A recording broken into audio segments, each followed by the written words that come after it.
मुंबई महापालिकेतील सत्ता स्थापनेच्या हालचालींना वेग, भाजप नेत्यांची वर्षावर संध्याकाळी बैठक, सत्ता समीकरणासह गट स्थापनेची चर्चा होणार. उदय सामंत भाजपमध्ये जाणार आहेत. दाओस दौऱ्यात भाजपसोबत जाण्याबाबत चर्चा. खासदार संजय राऊत यांचा मोठा दावा. चंद्रपुरात सत्तेबाबत अजूनही पेच कायम. काँग्रेस आणि भाजपकडून बहुमताचा आकडा जुळवण्यासाठी जोरदार प्रयत्न.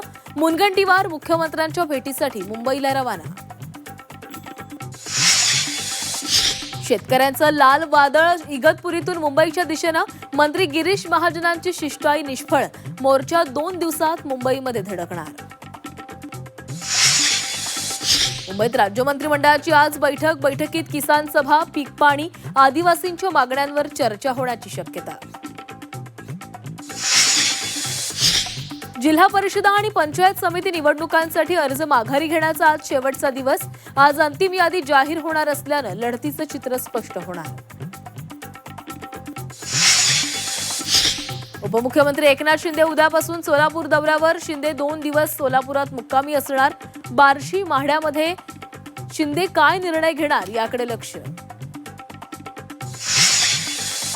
पुण्यात मंत्री गिरीश महाजनांविरोधात वंचितचं आंदोलन. प्रजासत्ताक दिनाच्या भाषणात महाजनांकडून बाबासाहेबांचा उल्लेख नाही. महाजनांवर गुन्हा दाखल करण्याची मागणी. सुनील तटकरेंनी महायुतीमध्ये मिठाचा खडा टाकला. शिवसेनेचे आमदार महेंद्र दळवींचा तटकरेंवर गंभीर आरोप. जिल्हा परिषद निवडणुकीमध्ये युती न होऊ देण्याची तटकरेंची इच्छा.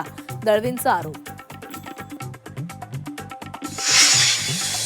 नाशिकमधील तपोवन वृक्षतोड प्रकरणी आज मुंबई उच्च न्यायालयामध्ये सुनावणी.